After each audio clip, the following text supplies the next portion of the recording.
थोड़ा ठहरिए। अभी कुछ समझने की ज़रूरत नहीं है। अभी कुछ जानने की भी ज़रूरत नहीं है। बस इतना ध्यान रखिए कि शरीर आराम में हो और सांस पर कोई जोर न हो। यहाँ कोई अभ्यास नहीं कराया जा रहा, यहाँ कोई दिशा नहीं दी जा रही, यहाँ बस बातचीत है। बहुत साधारण, बहुत धीमी। जब भी कोई व्यक्ति कुंडली शब्द सुनता है तो इसके भीतर कुछ हलचल पहले से शुरू हो जाती है।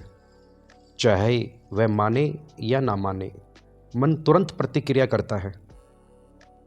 किसी के भीतर उत्सुकता उठती है, किसी के भीतर डर, किसी के भीतर उम्मीद और किसी के भीतर यह भावना कि शायद मेरे साथ भी कुछ हो जाए। यह प्रतिक्रिया अनजानी नहीं है, यह स्वाभाविक है। लेकिन आज हम उस प्रतिक्रिया को बदलने नहीं जा रहे, बस देखने जा रहे हैं। अधिकतर साधक यहाँ तक पहुँचते पहुँचते पहले ही बहुत कुछ सुन चुके होते हैं। कहानियाँ, अनुभवों के वर्णन, किसी का ऊपर बढ़ना, किसी के नीचे उतरना, किसी का प्रकाश देखना, किसी का शरीर हिलना, और मन चुपचाप इन सबको जोड़ता चला जाता है। धीरे धीरे एक उम्मीद बन जाती है, कुछ होना चाहिए। ध्यान में बैठे तो कुछ होना चाहिए, साधना करे तो कुछ होना चाहिए, और अगर कुछ नहीं हुआ तो भीतर एक सूक्ष्म बेचैनी।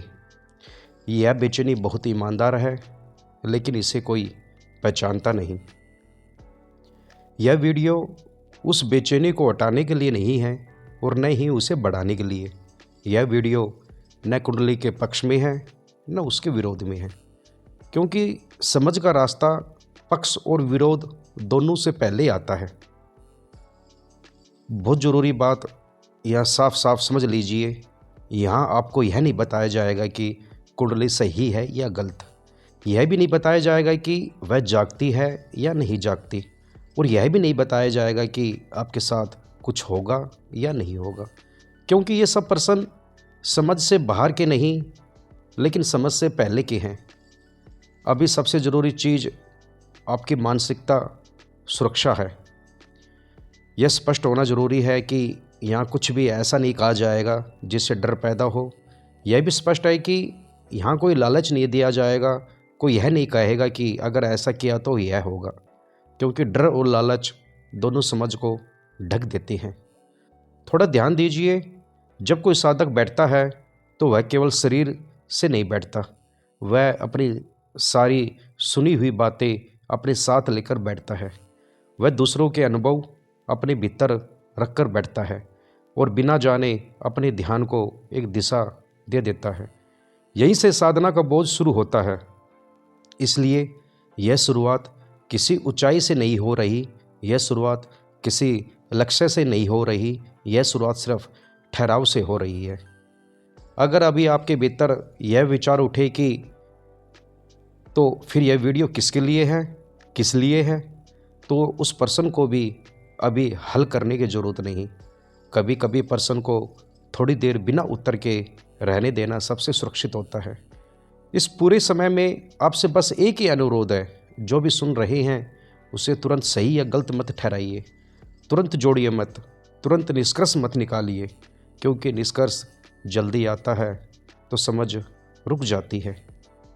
यहाँ आपसे कोई विश्वास नहीं मांगा जा रहा, कोई श्रद्धा नहीं मांगी जा रही, कोई समर्पण नहीं मांगा जा रहा।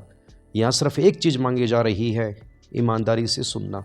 और अगर कभी कभी आपको लगे कि कुछ भी समझ में नहीं आ रहा, तो भी वह भी बिल्कुल ठीक है, क्योंकि समझ से पहले सुरक्षा आती है, और सुरक्षा का अर्थ है यह जान लेना कि अभी कुछ करना नहीं है। तो अभी बस यहीं ठहरिए कुछ देर, बिना आगे बढ़े, बिना पीछे देखे। यहीं से धीरे धीरे वह जगह साफ होगी जहाँ समझ अपने आप उतरती है। अब बात करते हैं ये कुंडली शब्द बना कैसे। अब थोड़ा भाषा की ओर देखते हैं, किसी अनुभव की ओर नहीं, किसी ऊर्जा की ओर नहीं, सिर्फ शब्द की ओर, क्योंकि कई बार उलझन अनुभव से नहीं, शब्द से शुरू होती है। कुंडलिनी यह कोई रोजमर्रा का शब्द नहीं है, एक ऐसा शब्द भी नहीं है जो उपनिषदों में बार बार सीधे बोला गया हो। यह शब्द धीरे धीरे बना है और बहुत समय में अपनी जगह पर पहुंचा है। प्राचीन ग्रंथों में सीधे सीधे कुंडलिनी जाग गई जैसा वाक्य आपको नहीं मिलता। वह संकेत है, रूपक है, उपमाएं हैं, क्योंकि जिस बात की ओर इशारा किया जा रहा था उसे शब्दों में पकड़ा नहीं जा सकता था। तंत्र में भाषा बहुत प्रतीकात्मक है।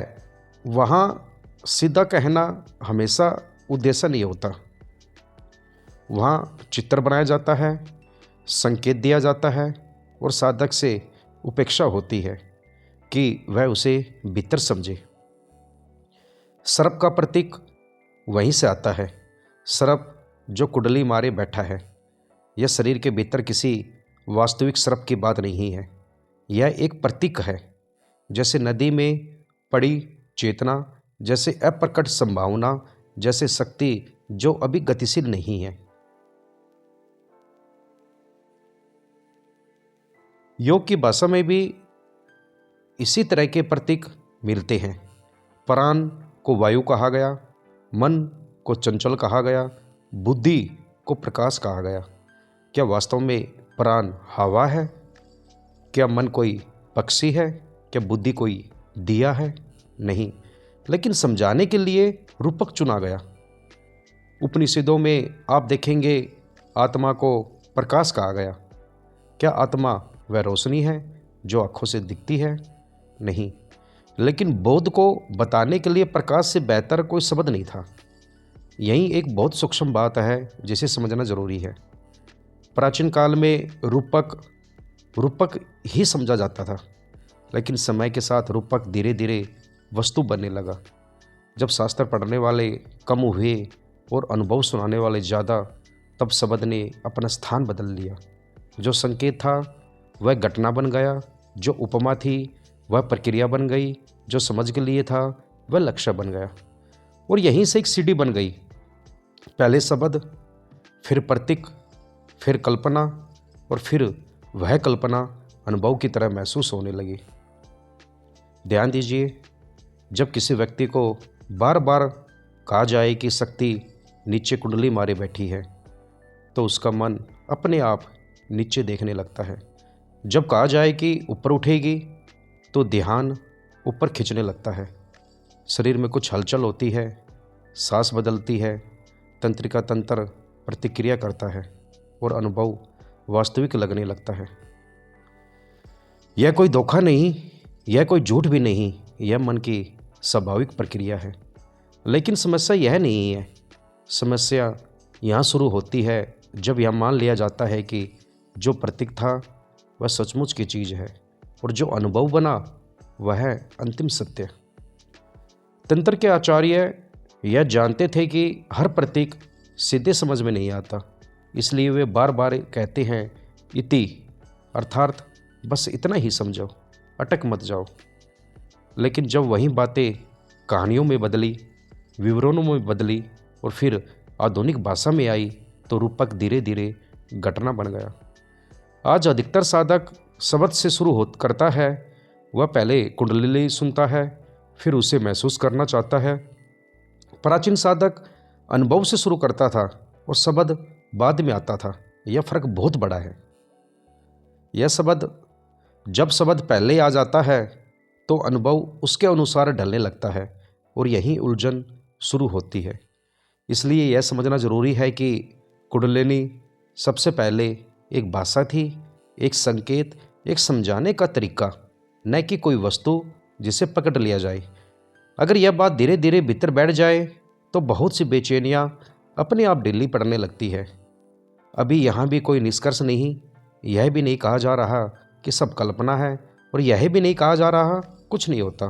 बस इतना ही देखा जा रहा है कि शब्द कैसे बनते हैं और हम उन्हें कैसे बन जाते हैं।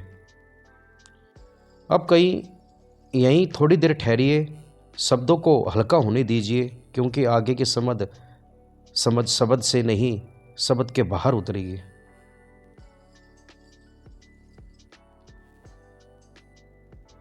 अब थोड़ा शरीर की ओर देखते हैं। किसी सिद्धि की तरह नहीं, किसी विशेष व्यक्ति की तरह नहीं, बस एक जीवित शरीर की तरह। क्योंकि जब ध्यान में कुछ हलचल होती है, कुछ कंपन होता है, कुछ ऊपर नीचे चलता हुआ महसूस होता है, तो सबसे पहला सवाल यहीं पैदा होता है, यह क्या है। अधिकतर लोग यहीं डर जाते हैं या यहीं उत्साहित हो जाते हैं, लेकिन दोनों ही स्थितियों एक बात छूट जाती है कि यह शरीर पहले से ही ऊर्जा से भरा हुआ है। हम रोज चलते हैं, बोलते हैं, सोचते हैं, सांस लेते हैं। क्या यह सब बिना ऊर्जा के होता है? नहीं। क्या यह सब बिना ऊर्जा के होता है? नहीं। बस हम उसे सामान्य मान लेते हैं। योग में इसी सामान्य ऊर्जा को प्राण कहा गया। कोई रहस्यमय चीज नहीं, कोई अलग सत्ता नहीं। प्राण का अर्थ है जीवन की गतिशीलता। अब विज्ञान की भाषा में देखें, शरीर में लगातार संकेत चलते रहते हैं, मस्तिष्क से शरीर तक, शरीर से मस्तिष्क तक। यह सब इतनी तेजी से होता है कि हमें पता भी नहीं चलता।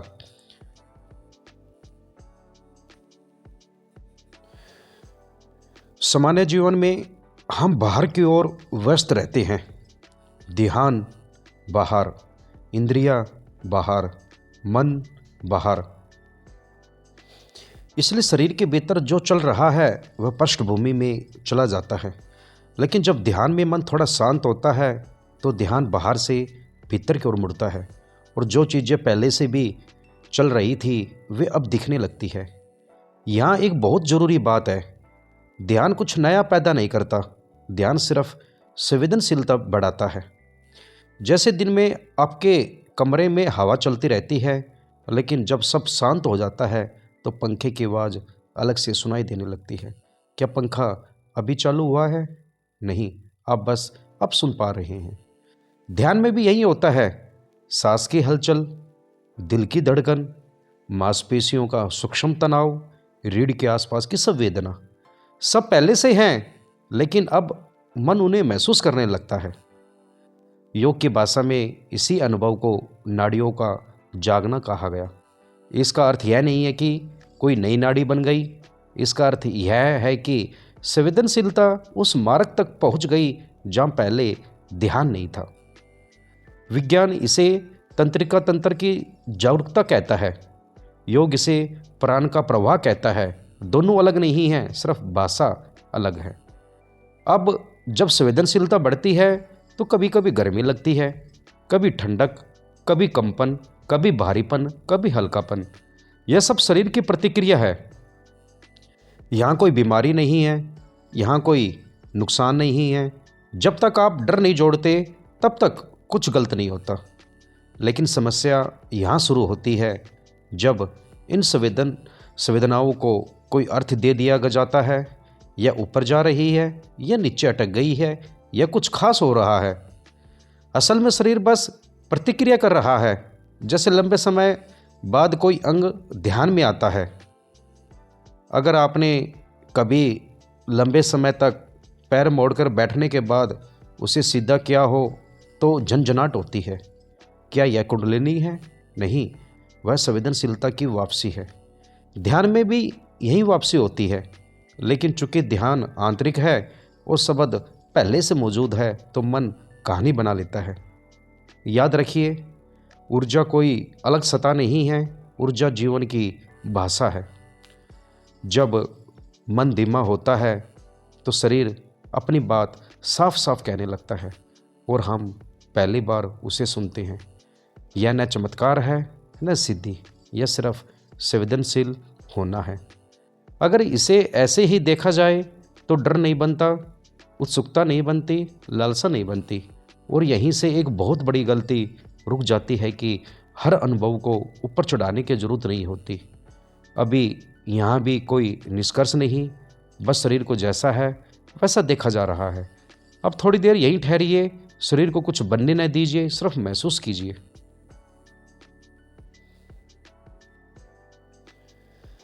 अब बात करते हैं कि साधक ऊर्जा को क्यों पकड़ लेता है। अब थोड़ा मन की ओर देखते हैं।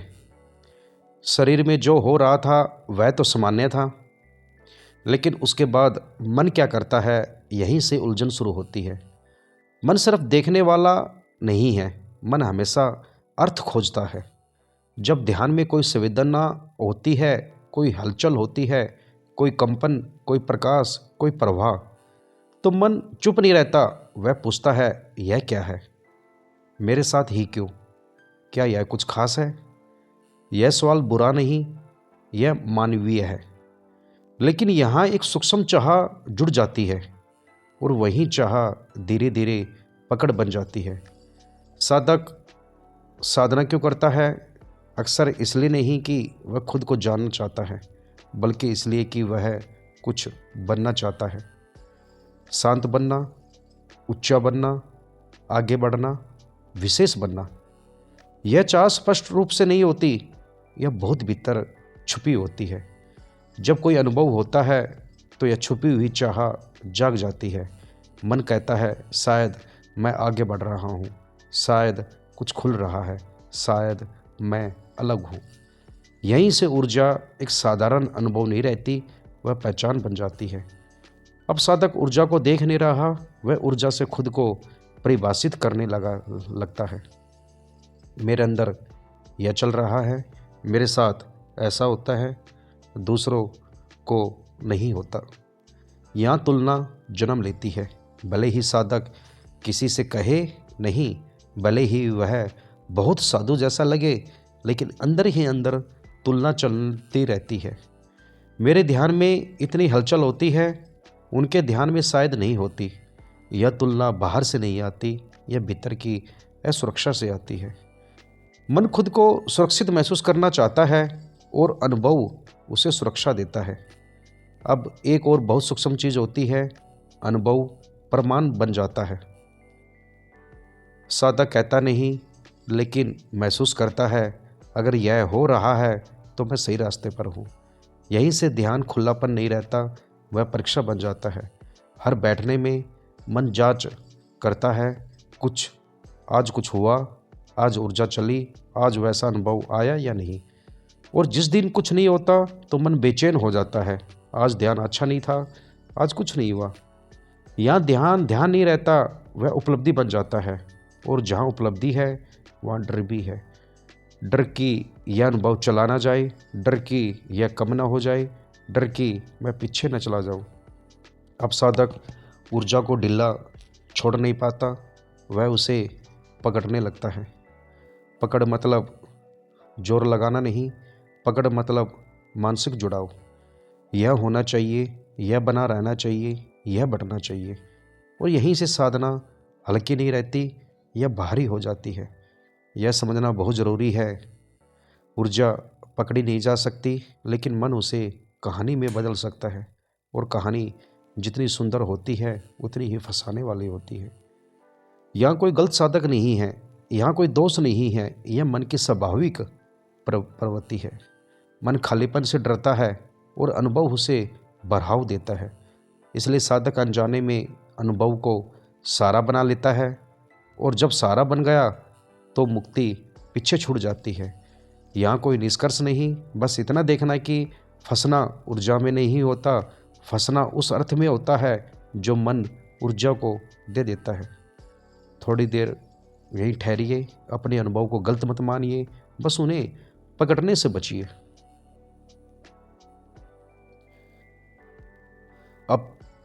अब थोड़ा और गहराई में उतरते हैं। यहाँ किसी अनुभव को गलत नहीं कहा जा रहा, यहाँ सिर्फ एक अंतर दिखाया जा रहा है। अनुभव होता है और सत्य होता है, दोनों एक जैसे नहीं। जो भी अनुभव होता है वह आता है, थोड़ी देर ठहरता है और चला जाता है। कभी तेज संवेदना, कभी हल्की लहर, कभी गर्मी, कभी शांति, कभी उजाला, कभी कुछ भी नहीं। अनुभव स्वभाव से अस्थिर है। अब यह बात साधक जानता भी है, फिर भी वह उसे लक्ष्य बना लेता है। क्यों? क्योंकि अनुभव दिखता है, और जो दिखता है वही मन को वास्तविक लगता है। सत्य दिखता नहीं, वह शांत है, सूक्ष्म है न पकड़ में आता है। मन जिसे पकड़ सके उसी की ओर जाता है, इसलिए अनुभव मन को आकर्षित करता है। अब एक बहुत सूक्ष्म बात समझिए, अनुभव साधना के दौरान नहीं रुकते, लेकिन साधक उन्हें अर्थ दे देता है। यह बढ़ रहा है, यह सही दिशा है, यह लक्ष्य के करीब है। यहीं से अनुभव साधन नहीं रहता, वह साध्य बन जाता है। और जब साध्य बन गया तो उसके साथ डर जुड़ जाता है। डर कि वह छूट ना जाए, डर कि वह कम न हो जाए, डर कि वह बंद ना हो जाए। अब ध्यान देखना ही नहीं रहता, वह संरक्षण बन जाता है। साधक अनुभव को बचाने लगता है। यहाँ कुंडलिनी कोई शक्ति नहीं बनती, यहाँ वह जाल बन जाती है। जाल इसलिए नहीं कि ऊर्जा बुरी है, जाल इसलिए कि मन उसे स्थिर मान लेता है। जो बदल रहा है उसे स्थिर समझ लिया जाता है, और जो स्थिर है उसे देखा ही नहीं जाता। यहीं से सबसे बड़ा भ्रम होता है। सत्य कभी अनुभव नहीं होता, अनुभव सत्य के भीतर घटता है, लेकिन मन उल्टा कर देता है, वह अनुभव को सत्य बना देता है। अब साधक जहाँ पहुँचना चाहता था वहीं अटक जाता है। यह अटकना दिखाई नहीं देता, क्योंकि अटकना अनुभव में है। दुख भी नहीं होता, कभी कभी आनंद होता है, कभी गर्व, कभी संतोष, लेकिन मुक्ति नहीं होती, क्योंकि मुक्ति अनुभव से नहीं आती, मुक्ति अनुभव से मुक्त होने से आती है। यह त्याग नहीं है, यह दमन नहीं है, यह बस भ्रम का गिरना है। जब यह साफ दिखने लगता है कि जो भी अनुभव है वह आने जाने वाला है, तो मन धीरे धीरे ढीला पड़ने लगता है। और जहाँ मन ढीला पड़ा वहीं जाल खुद गिर जाता है। यहाँ कोई घोषणा नहीं, कोई निष्कर्ष नहीं, बस इतना देखना है कि कुंडलिनी अनुभव नहीं है और अनुभव सत्य नहीं है। थोड़ी देर ठहरिए, अनुभव को जैसा है वैसा रहने दीजिए। अब बात करते हैं, शास्त्र कुंडली को लक्ष्य क्यों नहीं बनाते, क्यों नहीं बताते। जब हम शास्त्रों की ओर चलते हैं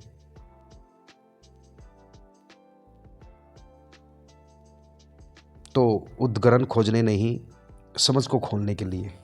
एक बात शुरुआत में साफ कर ले, शास्त्र अनुभव के विरोधी नहीं है, पर शास्त्र अनुभव को लक्ष्य भी नहीं बनाते।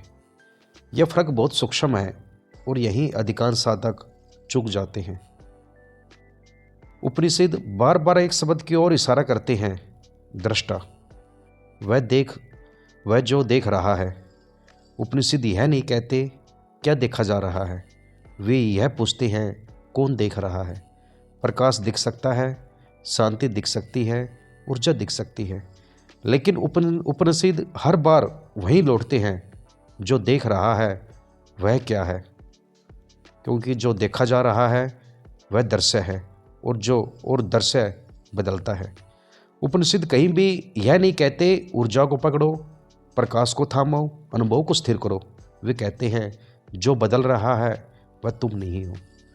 यहाँ कुंडलिनी अपने आप दृश्य बन जाती है। योग सूत्र और भी सीधे हैं, पूरी साधना एक ही भेद पर टिकी है, दृश्य। शरीर, मन, संवेदना, ऊर्जा, विचार, शांति, अशांति। वो दृष्टा जो इन सबको देख रहा है। योग सूत्र कहीं भी यह नहीं कहते ऊर्जा बढ़ाओ, अनुभव को तेज करो। वे कहते हैं दृश्य से अलग होना सीखो। यह दमन नहीं है, यह भागना नहीं है, यह साफ देखना है कि जो देखा जा रहा है वह देखने वाला नहीं है। जब कुंडलिनी को लक्ष्य बना लिया जाता है तो दृश्य को सत्य मान लिया जाता है, और यही योग सूत्र से दूरी बन जाती है। गीता एक और गहराई लाती है। गीता अनुभव से पहले भाव को देखती है। मैं कर रहा हूँ, मैं आगे बढ़ रहा हूँ, मेरे साथ कुछ हो रहा है। गीता कहती है यह कर्तव्य का भ्रम है। अनुभव हो सकता है, ऊर्जा हो सकती है, लेकिन कर्ता तुम नहीं हो। गीता साक्षी की बात करती है, जो साक्षी जो होने को होने देता है, न रोकता है, न पकड़ता है, न सजाता है। गीता कहीं भी अनुभव को उपलब्धि नहीं कहती, वह कहती है जो हो रहा है उसे देखो, लेकिन उसमें उलझो मत। अगर कुंडलिनी साध्य होती तो शास्त्र स्पष्ट कहते, जैसे वे कहते हैं विवेक जागृत करो, अविद्या समझो, दृष्टा को पहचानो। लेकिन कुंडली को लेकर कोई आदेश नहीं, कोई लक्ष्य नहीं, कोई अनिवार्यता नहीं। क्यों? क्योंकि शास्त्र जानते हैं जो भी दिखाई देता है वह बांध सकता है, और मुक्ति बांधने में नहीं आती। शास्त्र कुंडली को नकारते नहीं, लेकिन उसे केंद्र भी नहीं बनाते। केंद्र सिर्फ एक है, देखने वाला। जब देखने वाला स्पष्ट होता है तो जो भी अनुभव है वह अपने आप हल्का हो जाता है।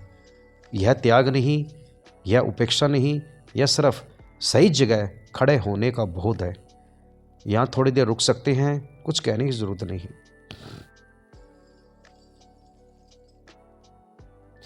अब बात करते हैं जो हमारी गुरु परंपरा है उसमें भ्रम कैसे फैला। यह बात बहुत नाजुक है, इसलिए यहाँ आवाज़ और भी धीमी होगी, क्योंकि यह किसी के खिलाफ नहीं है और किसी को नीचा दिखाने के लिए भी नहीं। यह सिर्फ देखने की बात है। सबसे पहले एक बात साफ समझ ले, गुरु परंपरा गलत नहीं है। गुरु कभी अनुभव देने वाला नहीं था, गुरु दिशा दिखाने वाला था। गुरु यह नहीं कहता था कि मेरा जैसा बनो, मेरे जैसा बनो। वह कहता था खुद को देखो। वह बहुत बड़ा अंतर है, यह बहुत बड़ा अंतर होता है। समय के साथ एक सूक्ष्म बदलाव हुआ। धीरे धीरे अनुभव अधिकार बन गया। मुझे यह दिखा है, मेरे साथ ऐसा हुआ है, मेरी ऊर्जा ऐसी चली।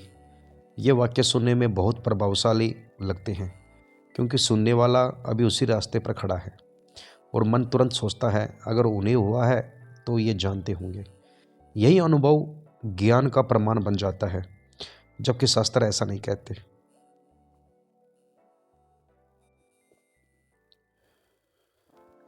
गुरु परंपरा में कथा हमेशा रही है। कथा गलत नहीं है, लेकिन जब कथा को शाब्दिक मान लिया जाता है तो समस्या शुरू होती है। ऊर्जा के वर्णन, चक्रों की कथाएं, अद्भुत अनुभवों के चित्र, ये सब सुनने वाले के मन में तस्वीर बना देते हैं। वो तस्वीर इच्छा बन जाती है। अब साधक ध्यान में बैठता है, शांत होने के लिए नहीं, बल्कि देखने के लिए मेरे साथ क्या होगा। यही ध्यान प्रतीक्षा बन जाता है। चमत्कार हमेशा आकर्षक होता है। मौन शुरू में सुनना लगता है, इसलिए बोलने वाला ज़्यादा सुना जाता है, और चुप रहने वाला अक्सर छूट जाता है। धीरे धीरे वह गुरु अधिक प्रभावी लगने लगता है जो कुछ दिखा सके, न कि वह जो देखने से मुक्त कर दे। यह किसी की नियत नहीं होती, यह मानवीय प्रवृत्ति है। सुनने वाला खाली मन लेकर नहीं आता, वह पहले से कुछ खोज रहा होता है। शांति, अर्थ, पहचान, विशेष होने का भाव। जब कथा और अनुभव मिलते हैं तो मन उन्हें अपने अधूरेपन से जुड़ लेता है। अब साधक अनजाने में तुलना करने लगता है, मेरे साथ क्यों नहीं हो रहा, मैं कहाँ अटक गया। यह साधना नहीं, यह दौड़ बन जाती है। यहाँ कोई दोषी नहीं, न गुरु न शिष्य। यह समय की धारा है, जहाँ अनुभव बोलने लगता है और समझ पीछे छूट जाती है। लेकिन जब थोड़ी देर ठहर कर देखा जाए तो स्पष्ट दिखता है कि जो दिखाया जा रहा है वह साध्य नहीं है, और जो खामोशी में छूट गया वही असल था। अगर किसी की बात आपको खींच रही है तो एक पल रुकिए, देखिए वह आपको किस दिशा में ले जा रही है, अनुभव की ओर या देखने वाले की ओर। यही भेद खुलता है। अब थोड़ा विज्ञान की भाषा में देखते हैं, लेकिन डरने की जरूरत नहीं। यह कोई चिकित्सा की बात नहीं और न ही कोई बीमारी की चर्चा। यह सिर्फ समझ की बात है। जब व्यक्ति ध्यान में करता है तो सबसे पहले जो बदलता है वह मन नहीं है, शरीर बदलता है। सांस धीमी होती है, मांसपेशियाँ ढीली होती है, दिल की धड़कन संतुलित होती है। यह कोई आध्यात्मिक घटना नहीं, यह शरीर की स्वाभाविक प्रतिक्रिया है। हमारा शरीर हमेशा सतर्क रहता है, कुछ ना कुछ सोचता रहता है, कुछ ना कुछ बचाव में रहता है। जब ध्यान में यह सतर्कता थोड़ी ढीली पड़ती है तो नर्वस सिस्टम पहली बार आराम महसूस करता है। और जब लंबे समय से दबा हुआ सिस्टम ढीला पड़ता है तो संवेदनाएं तेज लगने लगती है। झंझनाहट, हल्की गर्मी, ठंडा सा प्रवाह, कभी दबाव। यह ऊर्जा नहीं, यह संवेदनशीलता है। ध्यान में हम भागते नहीं हैं, हम सुनते हैं। और जब सुनना बढ़ता है तो शरीर की छोटी छोटी संवेदनाएं भी नजर आने लगती है, जो पहले भी थी पर ध्यान नहीं गया था। अब जब ध्यान गया तो मन उस पर नाम चिपका देता है। ऊर्जा चल रही है, कुछ जाग गया है। यह समझ नहीं, यह लेबलिंग है। ध्यान में शरीर कुछ रसायन छोड़ता है, शांत करने वाले, सुख देने वाले। इससे कभी कभी अंदर अजीब सा आनंद आता है, कभी हल्की कंपन, कभी भावुकता। यह भी कोई रहस्य नहीं, यह शरीर की रासायनिक भाषा है। लेकिन जब पहले से कुंडलिनी की कथाएं सुनी हो तो मन तुरंत निष्कर्ष निकाल लेता है, यही तो कहा गया था। अब एक सूक्ष्म फंसाव होता है। ध्यान शांत होने के लिए नहीं किया जाता, ध्यान जांचने के लिए किया जाता है। आज क्या हुआ, आज कितनी ऊर्जा चली, आज कुछ अलग था। अब ध्यान अनुसंधान नहीं, निरीक्षण नहीं, बल्कि निरीक्षक बनने की कोशिश बन जाता है। और यही विज्ञान भी जाल बन जाता है, क्योंकि विज्ञान समझाने के लिए था पर मन उसे प्रमाण बना लेता है। यह कोई गलत साधना नहीं, यह गलत समझ है। और समझ डांट से नहीं बदलती, समझ देखने से बदलती है। बस इतना जानना काफ़ी है, जो संवेदनाओं में दिख रहा है वह आप नहीं है, और जो उसे देख रहा है वह किसी ऊर्जा के अधीन नहीं है। अब यहाँ थोड़ा और धीरे चलेंगे, क्योंकि यह सबसे नाजुक बिंदु है। अब तक हमने कई बातें देखी, शरीर में संवेदना, ऊर्जा का अनुभव, कंपन, गर्मी, हलचल, ये सब दिखते हैं। और जो दिखता है वह अनुभव। कोई भी अनुभव अपने आप नहीं होता, उसे कोई देखता है। कभी ध्यान में तेज कंपन, कभी शांत फैलाव, कभी कुछ भी नहीं। फिर भी कुछ तो है जो इन सबको जानता है। साधक पूरी ईमानदारी से बैठता है, देखता है, महसूस करता है, लेकिन वह एक बात नहीं देखता कि देखने वाला कभी अनुभव नहीं बनता। ऊर्जा देखी जाती है, कंपन देखा जाता है, आनंद देखा जाता है, तो जो देख रहा है वह इनमें से कोई भी नहीं हो सकता। जैसे ही मन कहता है मेरे साथ कुछ हो रहा है, वहीं देखना रुक जाता है। अब एक सूक्ष्म अहंकार उठता है, अनुभव का मालिक, देखने वाला नहीं, अनुभव का धारक। यही कुंडलिनी समस्या बनती है, क्योंकि ऊर्जा नहीं, अहंकार जुड़ जाता है। ध्यान दीजिए, संवेदनाएं बदलती है, अनुभव आते जाते हैं, कभी ज़्यादा, कभी कम, लेकिन देखने वाला हर बार मौजूद रहता है। वह तेज नहीं होता, वह शांत नहीं होता, वह ऊपर नहीं जाता, वह नीचे नहीं आता, वह बस है। यही एक सूक्ष्म गलती होती है। मन कहता है मैं देखने वाले को पकड़ लूँ, लेकिन जो पकड़ा जा सकता वह देखा जा सकता है, और जो देखा जा सकता है वह आप नहीं है। देखने वाला कभी वस्तु नहीं बनता, वह किसी अनुभव में नहीं आता, इसलिए वह छूट जाता है। साधक अनुभवों में डूबा रहता है, कभी ऊर्जा में, कभी प्रकाश में, कभी शांति में, और पूछता है अब आगे क्या, जबकि असल सवाल कभी पूछा ही नहीं गया, जो इन सबको देख रहा है वह कौन। इस प्रश्न का उत्तर सोच से नहीं मिलता, यह किसी नई साधना से नहीं आता, यह बस देखने से खुलता है, बिना कुछ बदले, बिना कुछ जोड़े। बस इतना, जो देख रहा है वह आप नहीं है, और जो इसे देख रहा है वह किसी ऊर्जा के अधीन नहीं।